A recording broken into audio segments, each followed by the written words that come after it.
circumstances with the national government. So without saying much, I'll invite the Prime Minister to address you. Thank you. Ladies and gentlemen of the press, hamjambo. Wananchi hamjambo. Well, as the governor said, it is a courtesy call on the county government of Kisumu. I have been briefed by the governor and his staff about the kind of structure that they are putting in place so that they can be able to deliver services to the people of Kisumu County. I have had occasion also to advise them how they need to work together. That is the staff of the county government and the members of the county assembly. That there's need to be a harmonious relationship between the two arms of the government of the county of Kisumu so that they can be able to deliver. Devolution is an idea whose time has come in our country. And devolution can work. And I've given them an example of what happened between 1963 and 1964, when we had a devolved system of government known as Majimbo. And I've told them how Majimbo was frustrated into extinction by the national government. I've told him that there was a motion moved by the then leader of opposition, late Ronald Ngala, against the then Prime Minister for refusing to transfer money to regional governments. That debate makes of interesting reading what was said then and how relevant it is to what is happening today. So we have said that the people of Kenya need more devolution and must defend devolution. But having said that,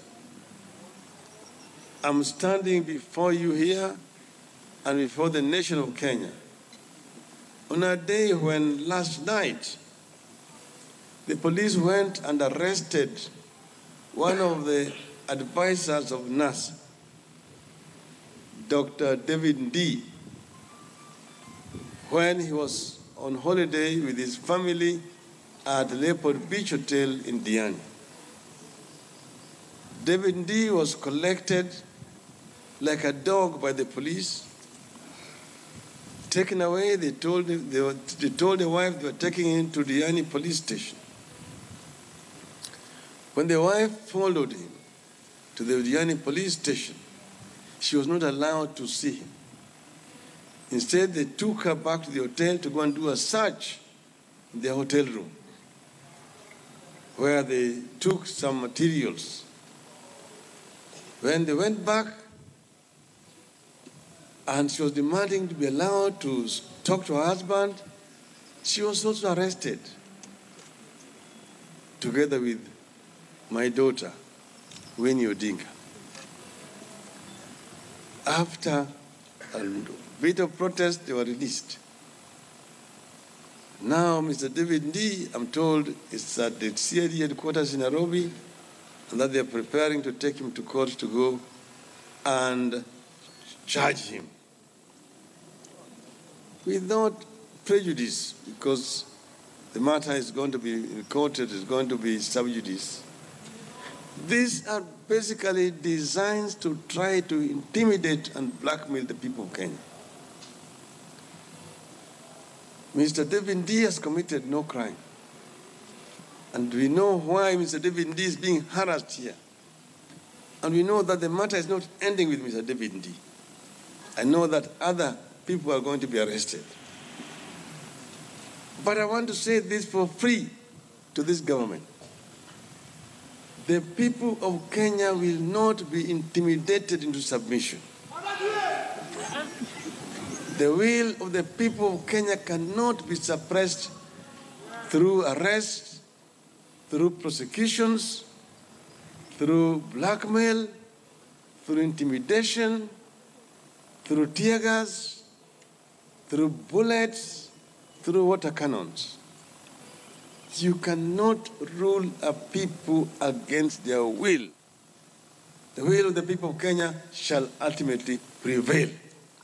So we condemn in the strongest terms possible the determination of the government to use the security forces to blackmail our people, to kill our people. We have buried this last weekend over 20 people.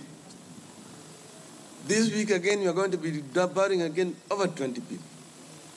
Since 8th of August this year, over 215 innocent Kenyans have died at the hands of the trigger-happy police officers sent by the Jubilee government to kill them.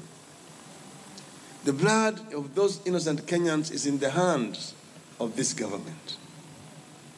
They will have to answer. And we want to urge the world to stand up and talk. We urge friends of Kenya, represented here through their diplomatic missions, not to be quiet when innocent lives are being exterminated by trigger-happy police officers. They will be guilty of collusion by association. So we must say that the human life is sacrosanct and must be protected and respected by all peace-loving people, not only of Kenya, but of the world.